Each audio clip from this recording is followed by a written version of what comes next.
From the Marquee Media Studio inside Mark Tank, it's the Mark Haney Show. Yes, this is the Mark Haney Show, and we are in a remote location. So if you're watching it on YouTube, you can tell. In fact, I would suggest that you watch this one on YouTube because we are at Aggie Square, Connect Labs specifically within Aggie Square, and it is an incredible facility. It's an incredible building, and I'm going to describe it in a second and get some help from Monique Brown, who is running this facility. Monique is the co-founder of the Growth Factory. You've probably heard her on the show a few other times, and she's been working alongside me for the last several years, trying to help entrepreneurs, not only with the Growth Factory, but with Haney Biz and all our angel investing and all the different events that we have done over the years. Monique is that person that really gives a lot more than she takes to the entrepreneurial community. And so I am proud to have her on the show with me today because we're in your new facility there here. Yeah, welcome. Thank you. I am amazed. So I was in here the other day in one of your grand openings and got to tour around. And so when you walk in the door of this facility, first of all, it blows you away by the size of it. How many square feet is in this facility? Yeah, so the development's about 1 million square feet across multiple buildings. Multiple buildings, 1 million square feet. The one we're in is what, 400,000? That's a good guess. Yeah. I should know that number. I'm working on it. Yeah, so yeah, it is a big building. And the inside, let's talk about the inside of this building and then what its purpose is. And then we can kind of talk about like where it is within Sacramento and how it'll impact Sacramento. Yeah. So it reminds me of like the nicest, let's call it co-working space that you've ever been into, like a WeWork, maybe even a little bit of Growth Factory feel, but really high tech, spacious. And I can imagine it being full of activity, but there's offices all over the place with glass. We can see into the offices and conference rooms. It is just an enormous, I guess, like office complex that's designed for community connection and so forth. So help me do it justice on my description of the interior and maybe what the purpose of the space is. Yeah. So, well, Aggie Square is, I'll just start with where we are. So it's located on UC Davis's Sacramento campus, which is an 11-acre kind of parcel here in the Oak Park neighborhood kind of vicinity. And it's a development that was done by Wexford Science and Technology. So the buildings are Wexford designed and built. There's the buildings that we're sitting in now. This is 300 Aggie Square. So they've built two of the buildings that are going to be part of this whole development that we're sitting in. So 200 Aggie Square is that way, and that is a lab tower. So you saw Connect Labs. So there's turnkey kind of lab space for health and life science companies, food and ag companies, anybody who's doing kind of science goes that way. And then here we are in 300 Aggie Square on this side, and this is an 8-story office and classroom side of the building. And so on this side with the Wexford Connect Labs in particular, we have that private office, dedicated desk, conference rooms, kitchen, kind of space that's perfect for entrepreneurs, innovators, industry that wants to have a presence alongside UC Davis. So they might locate a team here. And it's also great for researchers who want to have lab and office space. So they'll take a little bit of both. Yeah, and the other aspect that you didn't mention in terms of, I guess, partners is the venture capital community. When I was here the other day, I saw that you have partnerships with venture capitalists around, obviously around Sacramento, but beyond, that really look at the opportunities that come out of these inventions or these discoveries that happen within UC Davis. Yeah. It really is a chance to bring capital and expertise in order to take these fledgling companies or opportunities and turn them into something really, really special. Yeah, no, I think that's a great point. I think we would agree that UC Davis is one of this region's like kind of world-class assets. So the talent that they house inside this university, the capability, the research that they're doing, and the companies that have spun out of the university over the years, really a tremendous regional asset. And what this development in particular does is builds a space where the university has taken 60% of the space in these two buildings, which leaves 40% of the space for those industry and innovators and venture partners and capitalists and stuff to come alongside the university. And so it creates a unique place for there to be this intersection between all of that talent and research that the university has with industry, community, innovators.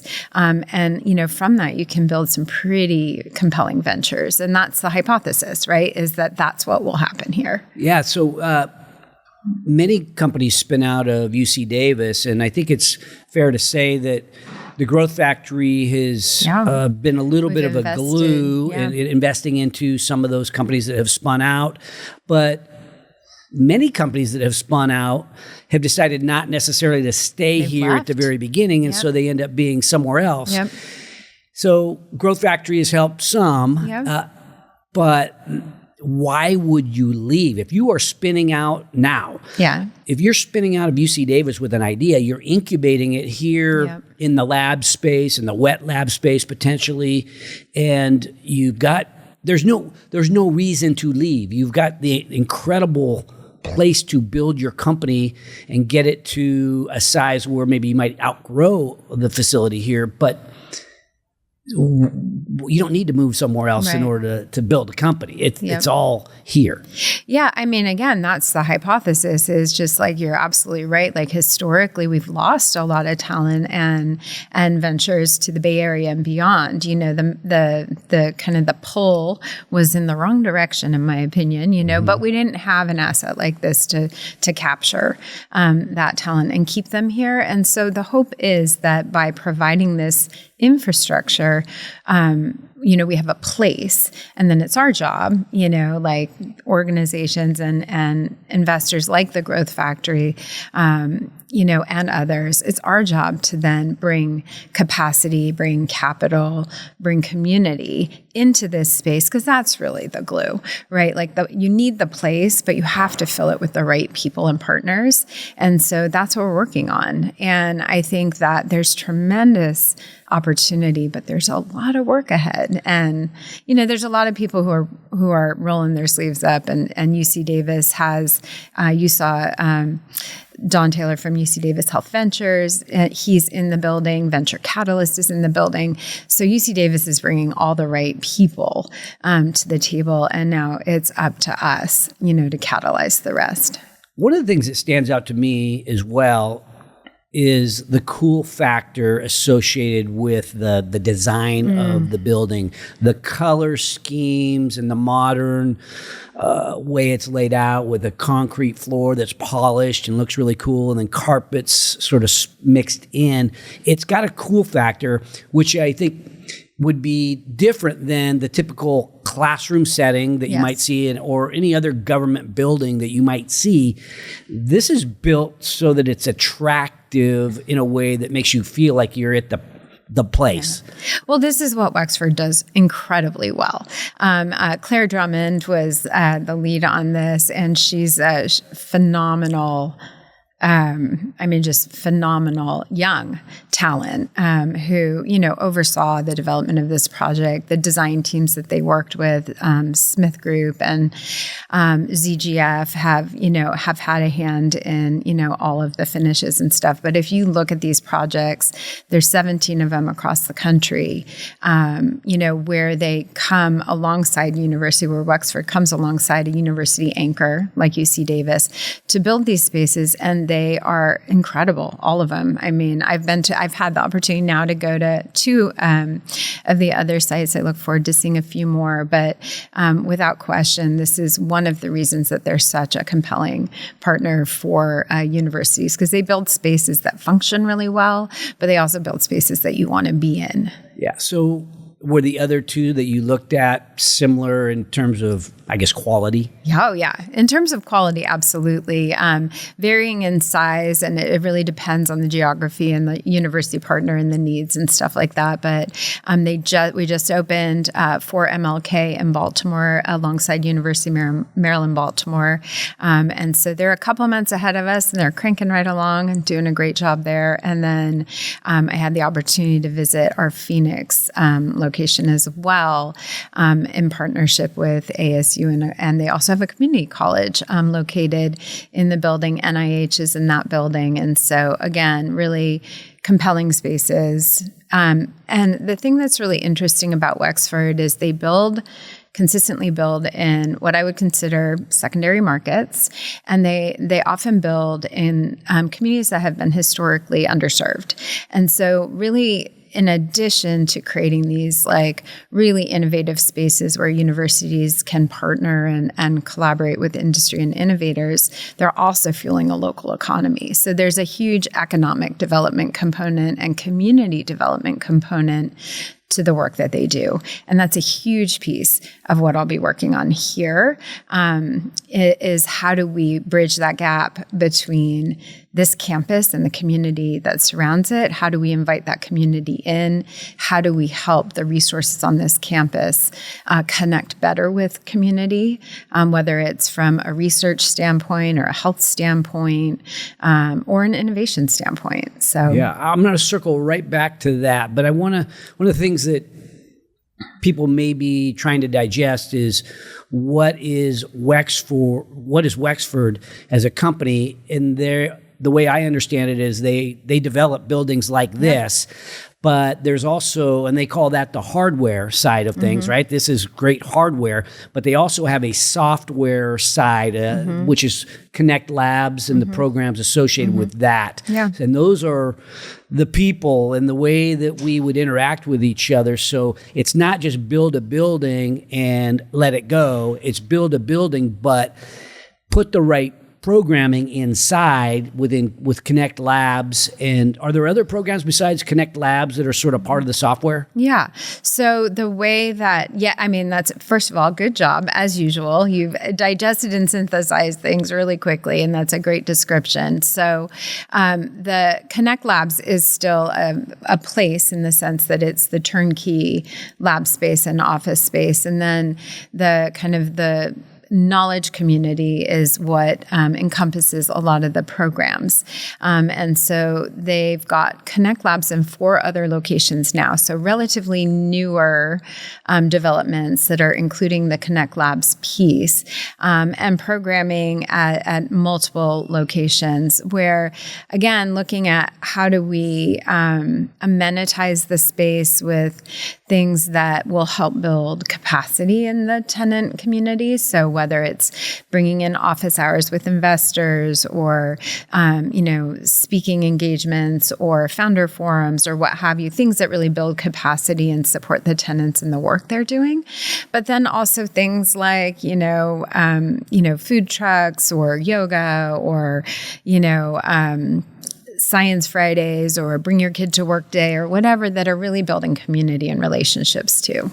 Yeah. We have the motto, nobody builds a truly great company alone. Yeah. As you know, it's our saying. And you're not going to be alone here. There are going to be thousands of people here that are working in similar industries where they're discovering life science and just...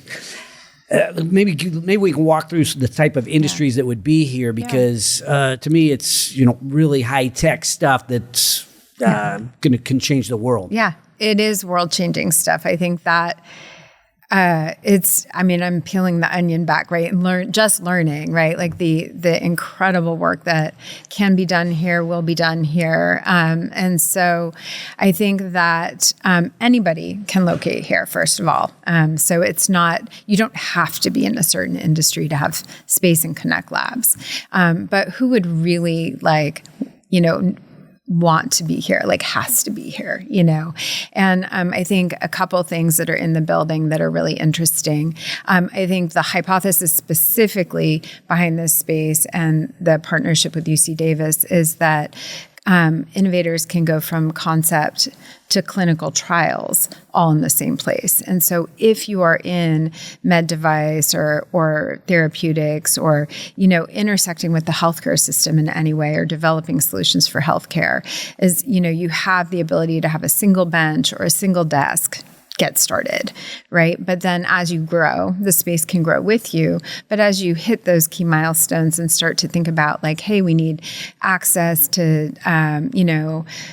different clinical trials or what have you, there are both departments in the building that can help you design your clinical trials, but there's also a health system 100 steps that way, right? Where you can actually, get to the bedside essentially. And so one example that I love is when you walk in the door downstairs, one of my favorite spaces in the building is the Tech Foundry. And that's the, floor to ceiling glass when you walk in with all the 3D printers and that you can see it looks very futuristic. And one of the stories that they tell is, their UC Davis Health, they operated on conjoined twins a couple years back, right? Okay.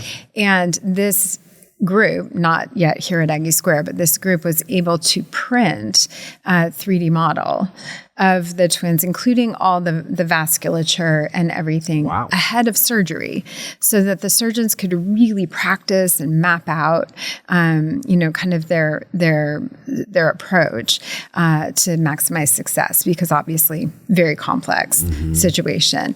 And so, that kind of work. Was it successful? It was successful. Yeah. And now they're here.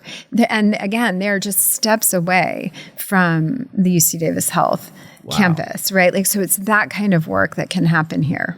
Yeah, I'll talk a little bit now or ask a little bit about the location specifically. So it's Oak Park, and I'm from Placer County, so I'm not driving in and around this area all the time, but I know UC Davis Med Center is right there, a premier health provider within the region, world class.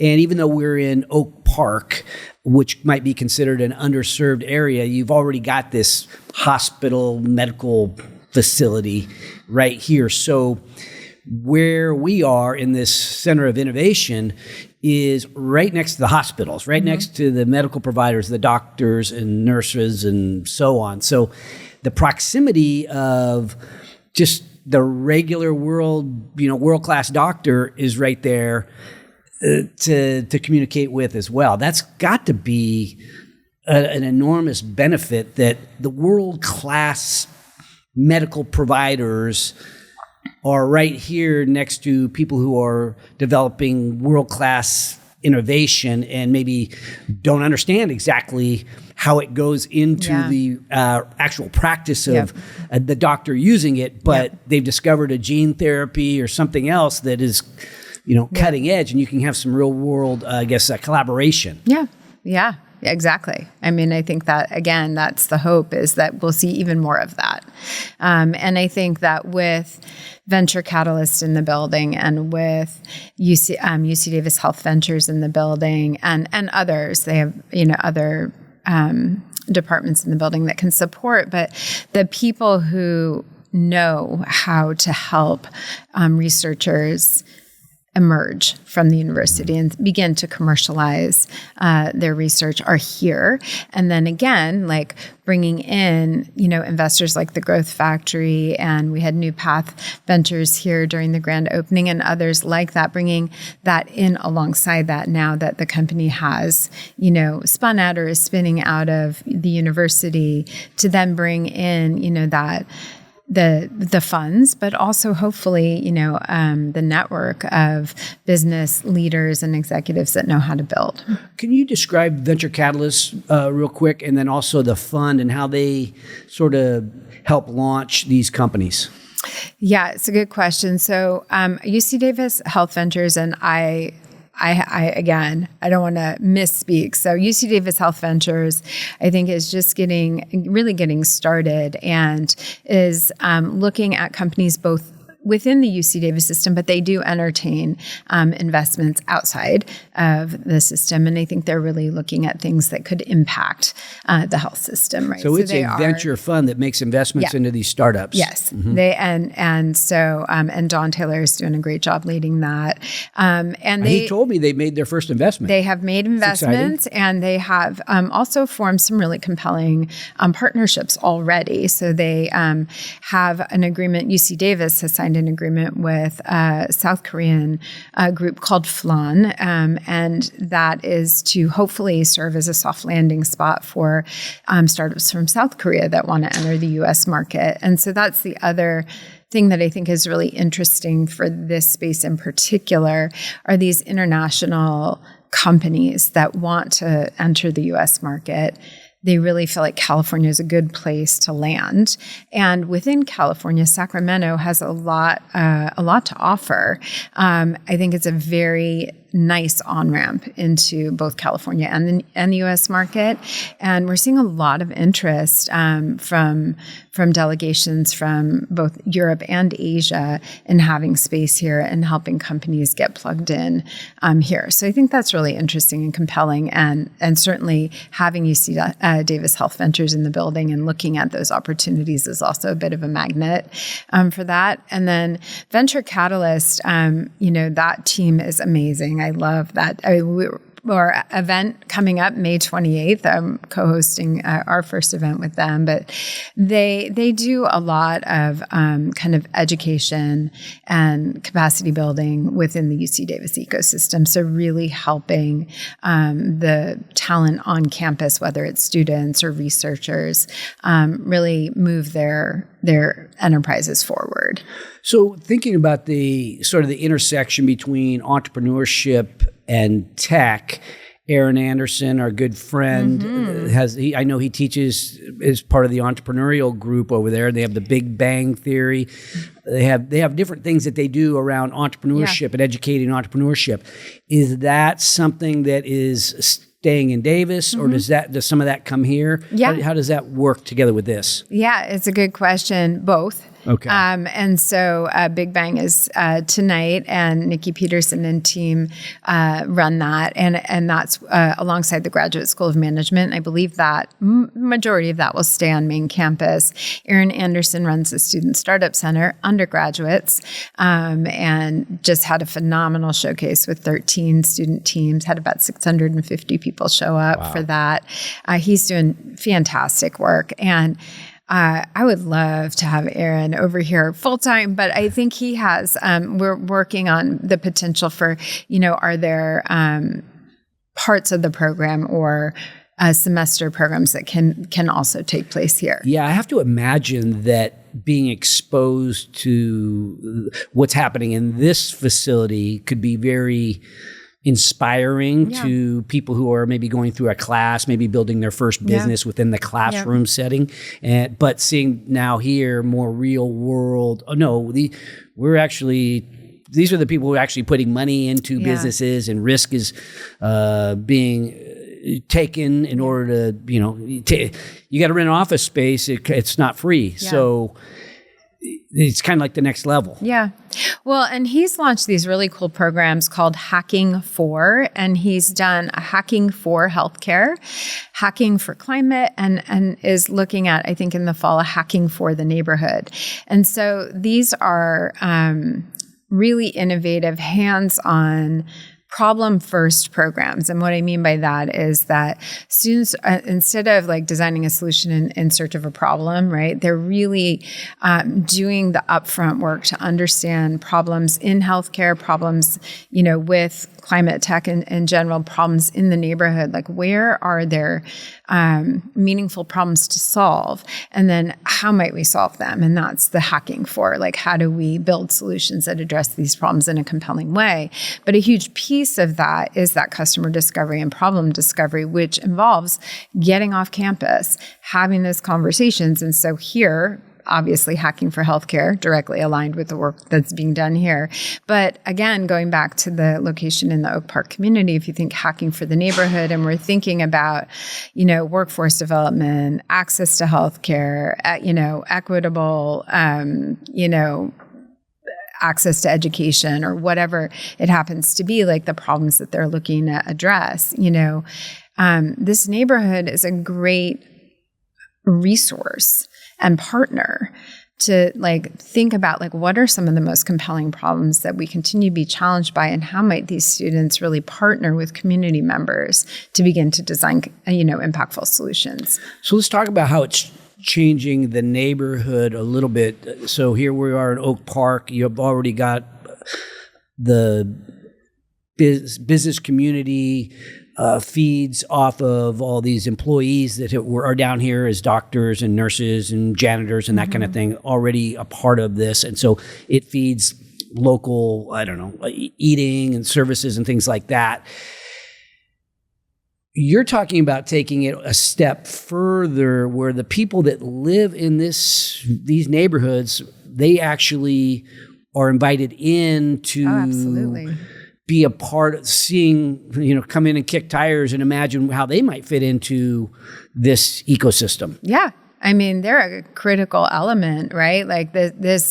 The community is a critical element of our innovation ecosystem. And it's how do we open the doors and provide on-ramps is the question. And part of this project, so in addition to that, which I think is huge, just again, being able to, anybody can walk through the door and take a look at that tech foundry and say, what is that? And how do I learn about it? Right. And that in and of itself, I think is fantastic. But, as this project was being developed, there were some other agreements and commitments that were made to the community by the city, by Wexford and Wexford's partners like Whiting Turner, who were the builders on the project, and by UC Davis. And they've done a phenomenal job to date in fulfilling those commitments, in terms of employment targets for those that built this development, and where they came from community, and how many jobs were created and how many people from the surrounding neighborhoods were employed in those jobs.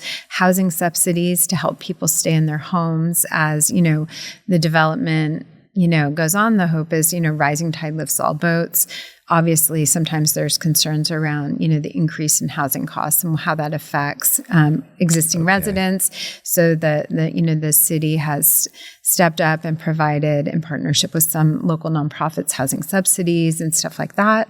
And then, again, educational sessions and different kind of programming to invite and partner with community for use of space. And Wexford has agreed to a lot of different kind of contributions as a part of that. One of them being providing space at no cost for community members up to a certain dollar amount. And so again, we don't want this to feel like there's a barrier. It's brand new. It's beautiful. And it's not exclusive. Mm-hmm. Yeah. I have to imagine there's people that don't want change, of course, but to build something this beautiful that creates this much opportunity, it's just a gem for the neighborhood. And you talked about jobs, right? We all know how important it is to provide jobs or at least opportunity for really good employment. So I can imagine the construction is going on in different buildings and so on. You can see the construction jobs. Besides construction, what other types of jobs are going to be generated or are being generated with this project? Yeah, I think that's a work in progress. But one of the things that our partners at UC Davis, Sumika Hong in particular, has led some job talks in partnership with UC Davis HR to say, how do you apply for opportunities, here at Aggie Square, at the health campus, or what have you? And so it could be anything from administrative to, food service, janitorial, research assistant. So we're also looking at some workforce development programs in partnership with other nonprofits and community leaders and UC Davis to say, how do we train people to be, lab assistants? How do we get people exposed to some of the more technical jobs in the building, and help them determine whether or not that would be of interest or a fit for them? And then how do we train them? So that, not all of these jobs, even in, some of the labs, not all of them require 4-year degrees. There are, some really compelling and critical jobs that with good training, people can get started much sooner. Mm-hmm. Yeah. So you and I have talked over the years about the backyard advantage. I think we sort of co-created the backyard advantage concept, most connected community in the world for local entrepreneurs based around this culture of love. And so the ecosystem that's being built here around UC Davis and Wexford, it's like building from the inside out. It's building a strong ecosystem, a world-class ecosystem that's also part of the rest of Sacramento, which is really cool, which is the sort of the backyard advantage. I saw the other night here, you have the Sac State people here. There's people from all over our region converging here to connect up, and there was definitely a lot of love in the room. And so I can feel that culture emanating from this building, from this space, and from the almost like an extension of some of the things that already feel good about Sacramento happening here. Not, oh, that's Davis. No, it's just strengthening Davis within Sacramento and connecting all the way out to the outskirts of the region. Really cool. I should say, thinking about building the most connected community in the world, you're also connected to Arizona State University, University of Maryland, and all the different things that are going on in the other Wexford properties that are similar, really tying that system to a much larger group of innovators. Maybe describe what the vision is for connecting those dots, I guess, or connecting those clusters. Mm-hmm. Yeah, no, thank you. That's a great question. And it's one of the things that I'm most excited about because, I think the backyard advantage is I think it's the best thing that we've really created in the last couple of years. That message and the realization of that message means a lot to a lot of people. And it's something that I think Sacramento is uniquely positioned to demonstrate as a starting point. I think it can spread beyond Sacramento, but I think Sacramento is the perfect place for that to be modeled. And it has definitely taken on a life of its own. And this is a huge addition to that.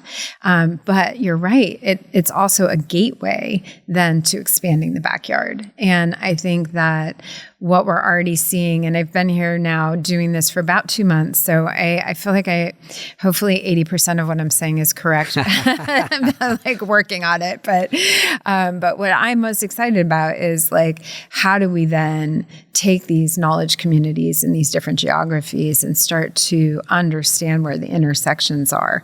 And so I'll give an example. UC Davis has a mouse biology program here that is world-class. It is world-class. And I had the opportunity to meet the team the other day, and they were sharing some of the work that they do, and they were talking about how they last year served 700 clients. 60 of those were from UC Davis. So that means that 600 plus of their clients were researchers and scientists from around the world who are coming to Davis to access the work that they do. Now you think about, I said, hey, like, we should tell people about this, right? You know, it's like, think about this other Wexford communities and all of the scientists and researchers that might be able to benefit that may not know or may not have as ready access to that program. If we can elevate that and share that, and they have examples of other startups that they've worked with and how they've supported, the advancement of their research so that they can build their companies. If we demonstrate that and elevate that, then we can start to plug in researchers from other communities into this really cool resource that we have here, but vice versa, right? Like, well, there's a new development going up in Charlotte that will be landing an industry partner called EarCAD, and it's like one of the largest surgical training centers, in the world, right? Like, it's their first North American location, right? We'll think about like, what might that bring to, UC Davis Health or someone in Sacramento or what have you, right? Like, there's just these intersections that I think can be built between these geographies that begin to tie us together as a country, as a backyard advantage for the U.S., not just Sacramento. So, yeah, it's really exciting, and I'm wondering, with the excitement around artificial intelligence and just the rapid speed that technology is hitting every part of our life, especially keeping people healthy and safe and making our food great, the health side of things, intersecting with the fact that we are becoming more organized in the way we are working together, right? So the people are learning how to work together better. This is an ideal example of people working together with the hardware and the software and connecting up all over the U.S. I'm wondering, is there a way to describe a vision or a BHAG of what it could look like? And maybe even the company has that kind of thing right now, but sometimes it's hard to predict, especially when you sprinkle in technology acceleration onto this challenge of connecting these communities. Mm-hmm. It's like, wow, how fast and how big could it get? How many lives can be saved? Mm-hmm. Yeah, I think about that a lot. And, especially with, obviously, I think we all think about AI all the time in lots of different ways. But, there's a lot of conversation around AI as a displacer, as an accelerator, as a, disruptor and stuff. And I think that all of those things are true. And I think as people, we're still figuring out I think we will be figuring out how to use that for a long time. But if you imagine kind of figuring out how to optimize everything with technology, then the amount of time and space that frees up for people to care for each other, to connect, to imagine, to create, right? Like, it just is so amplified. Yeah. And if we can build systems that are efficient and connected and, I'm imagining something that's discovering the new gene that does this or that in Sacramento. Right. And then, something kind of similar is happening in Baltimore. Yep. Wow. And those could talk to each other. Even if the machines could talk to each other, let alone the people, it's like, wow, how does that just accelerate discovery of how to make life better? Yeah. It's exciting. Well, okay, so what did I not ask you? I really want to make sure this is your place, this is your baby, and so I'm sort of leading the conversation just through like my eyes and my ears of what I've seen, but I don't know what I don't know. Well, let's see. I think what are you working on and how can I help? Oh, yes. That's one of our, we've coined that phrase because that's really what the backyard advantage and the love is. Love isn't just a fuzzy feeling. It's a verb. So how do you get those conversations going? And that's where we got the question, what are you working on and how can I help? Because a lot of times either we're shy or we forget to ask that type of question, but yet deep down we all want to help each other, but we never get to that conversation. So many other times we're talking about, might be small talk, or I'm bragging about what I'm doing, or you're bragging about what you're doing, or what somebody else is doing. It's like, well, wait a minute, what can we do together? Yeah. So I think that is the only thing. And I would just say that, the same as always, right? Like, how can we continue to leverage the assets that we have to support each other's mission, work, the companies that we're working to serve and stuff like that. And so this is no different. And I think that when new things happen, it can be exciting. I think it can also be kind of scary for, people who are working in the ecosystem, and Wexford is really, really intentional when they build in communities. They're like, we are not replacing, we are, amplifying, we are expanding, we are inviting, right? And so this is by no means a replacement of anything else that's being done. I know, for example, Brandon and team have opened another space, the Urban Hive, on J Street. Beautiful, right? Like, Brandon Weber, you haven't been to the new place yet. And fantastic, great place for all sorts of companies to go and build. It is, we need both, right? Like, so I just use that as one example. It's like, we need both. We're not competition, right? Is what you're saying. It's like, how can we help you? How can we invite you in? How can we help companies that the Growth Factory is working on? How can we, when's the next Mark Tank? Let's have it here, that kind of thing.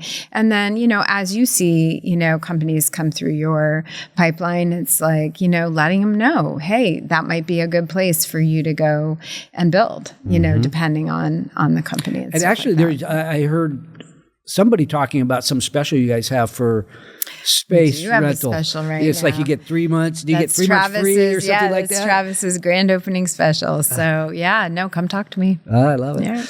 Yeah. Well, folks, Monique Brown is working on something that is really game-changing for Sacramento here with Aggie Square and with the Wexford company, and we're really lucky to have this. And I was going to say I truly expect, but I know this is making an impact, but it's just the beginning. This is going to put Sacramento on the map in such a positive way. Thank you for helping bring this whole thing together. Yeah, thank you for coming.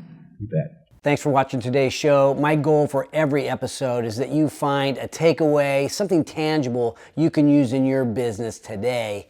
And if you have a comment about a favorite takeaway, feel free to put it in the box below. And if you have a topic that you'd like me to bring up on the show, don't forget to let me know. And also, don't forget to subscribe to our YouTube channel if you want to learn more about entrepreneurship. Because at Haney Biz, we are always by your side.